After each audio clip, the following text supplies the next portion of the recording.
एकादशोध्याय यानी कि 11वां अध्याय। देवताओं द्वारा देवी की स्तुति तथा देवी द्वारा देवताओं को वरदान। मैं भुवनेश्वरी देवी का ध्यान करता हूँ। उनके श्री अंगों की आभा प्रभात काल के सूर्य के समान है और मस्तक पर चंद्रमा का मुकुट है। वह उभरे हुए स्तनों और 3 नेत्रों से युक्त है। उनके मुख पर मुस्कान की छटा छाई रहती है और हाथों में वरद अंकुश पाश एवं अभय मुद्रा शोभा पाते हैं। ऋषि कहते हैं, देवी के द्वारा वहां महादैत्यपति शुंभ के मारे जाने पर इंद्र आदि देवता अग्नि को आगे करके उन कात्यायनी देवी की स्तुति करने लगे। उस समय अभीष्ट की प्राप्ति होने से उनके मुख कमल दमक उठे थे और उनके प्रकाश से दिशाएं भी जगमगा उठी थी। देवता बोले, शरणागत की पीड़ा दूर करने वाली देवी हम पर प्रसन्न हो। संपूर्ण जगत की माता प्रसन्न हो। विश्वेश्वरी, विश्व की रक्षा करो। देवी तुम ही चराचर जगत की अधीश्वरी हो। तुम इस जगत का एकमात्र आधार हो, क्योंकि पृथ्वी रूप में तुम्हारी ही स्थिति है। देवी तुम्हारा पराक्रम अलंघनीय है। तुम ही जल रूप में स्थित होकर संपूर्ण जगत को तृप्त करती हो। तुम अनंत बल संपन्न वैष्णवी शक्ति हो। इस विश्व की कारण भूता परा माया हो। देवी तुमने इस समस्त जगत को मोहित कर रखा है। तुम ही प्रसन्न होने पर इस पृथ्वी पर मोक्ष की प्राप्ति कराती हो। देवी संपूर्ण विद्याएं तुम्हारे ही भिन्न भिन्न स्वरूप हैं। जगत में जितनी स्त्रियां हैं वह सब तुम्हारी ही मूर्तियां हैं। जगदम्ब, एकमात्र तुमने ही इस विश्व को व्याप्त कर रखा है। तुम्हारी स्तुति क्या हो सकती है? तुम तो स्तवन करने योग्य पदार्थों से परे एवं परावाणी हो। जब तुम सर्वस्वरूपा देवी स्वर्ग तथा मोक्ष प्रदान करने वाली हो, तब इसी रूप में तुम्हारी स्तुति हो गई। तुम्हारी स्तुति के लिए इससे अच्छी उक्तियां और क्या हो सकती हैं? बुद्धि रूप से सब लोगों के हृदय में विराजमान रहने वाली तथा स्वर्ग एवं मोक्ष प्रदान करने वाली नारायणी देवी तुम्हें नमस्कार है। कला, कांष्ठा आदि के रूप से क्रमश परिणाम की ओर ले जाने वाली तथा विश्व का उपसंहार करने में समर्थ नारायणी तुम्हें नमस्कार है। नारायणी तुम सब प्रकार का मंगल प्रदान करने वाली मंगलमयी हो। कल्याणदायिनी शिवा हो। सब पुरुषार्थों को सिद्ध करने वाली शरणागत वत्सला 3 नेत्रों वाली एवं गौरी हो। तुम्हें नमस्कार है। तुम सृष्टि पालन और संहार की शक्तिभूता सनातनी देवी, गुणों का आधार तथा स्वरगुणमयी हो। नारायणी तुम्हें नमस्कार है। शरण में आए हुए दीनों एवं पीड़ितों की रक्षा में संलग्न रहने वाली तथा सबकी पीड़ा दूर करने वाली नारायणी देवी तुम्हें नमस्कार है। नारायणी तुम ब्रह्माणी का रूप धारण करके हंसों से जूते हुए विमान पर बैठती तथा कुश मिश्रित जल छिड़कती रहती हो। तुम्हें नमस्कार है। माहेश्वरी रूप से त्रिशूल, चंद्रमा एवं सर्प को धारण करने वाली तथा महान वृषभ की पीठ पर बैठने वाली नारायणी देवी तुम्हें नमस्कार है। मोरों और मुर्गों से घिरी रहने वाली तथा महाशक्ति धारण करने वाली कौमारी रूप धारिणी निष्पापे नारायणी तुम्हें नमस्कार है। शंख, चक्र, गदा और शांत धनुष पुरुष उत्तम आयुधों को धारण करने वाली वैष्णवी शक्ति रूपा नारायणी तुम प्रसन्न हो। तुम्हें नमस्कार है। हाथ में भयानक महाचक्र लिए और दाढ़ों पर धरती को उठाए वाराही रूप धारिणी कल्याणमयी नारायणी तुम्हें नमस्कार है। भयंकर नृसिंह रूप से दैत्यों के वध के लिए उद्योग करने वाली तथा त्रिभुवन की रक्षा में संलग्न रहने वाली नारायणी तुम्हें नमस्कार है।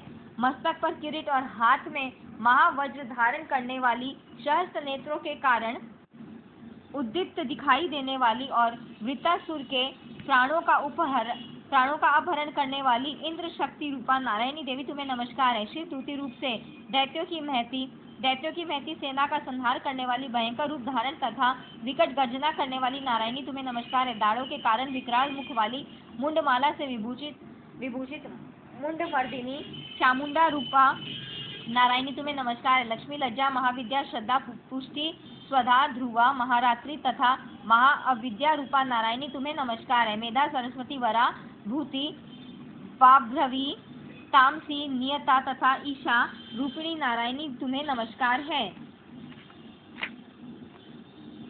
सर्वस्वरूपा, सर्वेश्वरी तथा सब प्रकार की शक्तियों से संपन्न दिव्य रूपा दुर्गे देवी सब भयों से हमारी रक्षा करो। तुम्हें नमस्कार है कात्यायनी, यह 3 लोचनों से विभूषित तुम्हारा सौम्य मुख सब प्रकार के भयों से हमारी रक्षा करे। तुम्हें नमस्कार है भद्रकाली, ज्वालाओं के कारण विकराल प्रतीत होने वाला अत्यंत भयंकर और समस्त असुरों का संहार करने वाला तुम्हारा त्रिशूल भय से हमें बचाए। तुम्हें नमस्कार है देवी, जो अपनी ध्वनि से संपूर्ण जगत को व्याप्त करके दैत्यों के तेज नष्ट किए देता है। वह तुम्हारा घंटा हम लोगों की पापों से उसी प्रकार रक्षा करे जैसे माता अपने पुत्रों की बुरे कर्मों से रक्षा करती है। चंडिके, तुम्हारे हाथों में सुशोभित खड्ग जो असुरों के रक्त और चर्बी से चर्चित है, हमारा मंगल करे। हम तुम्हें नमस्कार करते हैं। देवी, तुम प्रसन्न होने पर सब रोगों को नष्ट कर देती हो और कुपित होने पर मनोवांछित सभी कामनाओं का नाश कर देती हो। जो लोग तुम्हारी शरण में जा चुके हैं उन पर विपत्ति तो आती ही नहीं।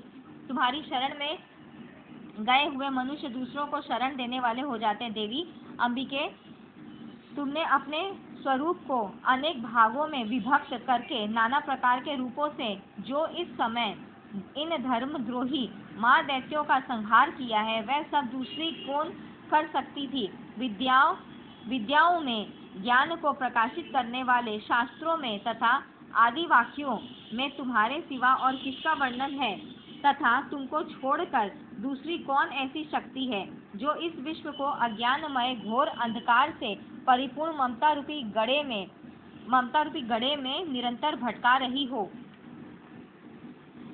जहाँ राक्षस, जहाँ भयंकर विष वाले सर्प, जहाँ शत्रु, जहाँ लुटेरों की सेना और जहाँ दावानल हो, वहाँ तथा समुद्र के बीच में भी साथ रहकर तुम विश्व की रक्षा करती हो। विश्वेश्वरी, तुम विश्व का पालन करती हो। विश्वरूपा हो, इसलिए संपूर्ण विश्व को धारण करती हो। तुम भगवान विश्वनाथ की भी वंदनीय हो। जो लोग भक्ति पूर्वक तुम्हारे सामने मस्तक झुकाते हैं वे संपूर्ण विश्व को आश्रय देने वाले होते हैं। देवी प्रसन्न हो, जैसे इस समय असुरों का वध करके तुमने शीघ्र ही हमारी रक्षा की है, उसी प्रकार सदा हमें शत्रुओं के भय से बचाओ। संपूर्ण जगत का पाप नष्ट कर दो और उत्पात एवं पापों के फल स्वरूप प्राप्त होने वाले महामारी आदि बड़े बड़े उपद्रवों को शीघ्र दूर करो। विश्व की पीड़ा दूर करने वाली देवी, हम तुम्हारे चरणों पर पड़े हुए हैं, हम पर प्रसन्न हो। त्रिलोक निवासियों की पूजनीय परमेश्वरी, सब लोगों को वरदान दो। देवी बोली, देवताओं, मैं वर देने को तैयार हूँ। तुम्हारे मन में जिसकी इच्छा हो वह वर मांग लो। संसार के लिए उस उपकारक वर को मैं अवश्य दूंगी। देवता बोले, सर्वेश्वरी, तुम इसी प्रकार तीनों लोकों की समस्त बाधाओं को शांत करो और हमारे शत्रुओं का नाश करती रहो। देवी बोली, देवताओं, वैवस्वत मनवंतर के 28वें युग में शुंभ और निशुंभ नाम के 2 अन्य महादैत्य उत्पन्न होंगे। तब मैं नंदगोप के घर में उनकी पत्नी यशोदा के गर्भ से अवतीर्ण हो विंध्याचल में जाकर रहूंगी और उक्त दोनों असुरों का नाश करूंगी। फिर अत्यंत भयंकर रूप से पृथ्वी पर अवतार ले मैं वे प्रचित नाम वाले दानवों का वध करूंगी। उन भयंकर महादैत्यों का भक्षण करते समय मेरे दांत अनार के फूल की भांति लाल हो जाएंगे। तब स्वर्ग में देवता और मृत्युलोक में मनुष्य सदा मेरी स्तुति करते हुए मुझे रक्तदंतिका कहेंगे। फिर जब पृथ्वी पर 100 वर्षों के लिए वर्षा रुक जाएगी और पानी का अभाव हो जाएगा, उस समय मुनियों के स्तवन करने पर मैं पृथ्वी पर अयोनिजा रूप में प्रकट होऊंगी और 100 नेत्रों से मुनियों को देखूंगी। अतः मनुष्य शताक्षी इस नाम से मेरा कीर्तन करेंगे। देवताओं, उस समय मैं अपने शरीर से उत्पन्न हुए शाखों द्वारा समस्त संसार का भरण पोषण करूंगी। जब तक वर्षा नहीं होगी तब तक वह शाख ही सबके प्राणों की रक्षा करेंगे। ऐसा करने के कारण पृथ्वी पर शाकंभरी के नाम से मेरी ख्याति होगी। उसी अवतार में मैं दुर्गम नामक महादैत्य का वध भी करूंगी। इससे मेरा नाम दुर्गा देवी के रूप से प्रसिद्ध होगा। फिर मैं जब भीम रूप धारण करके मुनियों की रक्षा के लिए हिमालय पर रहने वाले राक्षसों का भक्षण करूंगी, उस समय सब मुनि भक्ति से नतमस्तक होकर मेरी स्तुति करेंगे। तब मेरा नाम भीमा देवी के रूप में विख्यात होगा। जब अरुण नामक दैत्य तीनों लोकों में भारी उपद्रव मचाएगा, तब मैं तीनों लोकों का हित करने के लिए 6 पैरों वाले असंख्य भ्रमरों का रूप धारण करके उस महादैत्य का वध करूंगी। उस समय सब लोग भ्रामरी के नाम से चारों ओर मेरी स्तुति करेंगे। इस प्रकार जब जब संसार में दानवी बाधा उपस्थित होगी, तब तब अवतार लेकर मैं शत्रुओं का संहार करूंगी। इस प्रकार श्री मार्कंडेय पुराण में सार्वजनिक मनवंतर की कथा के अंतर्गत देवी महात्म्य में देवी स्तुति नामक 11वां अध्याय पूरा हुआ। तो दोस्तों, यहाँ हमने अपने 11वें अध्याय का समापन किया।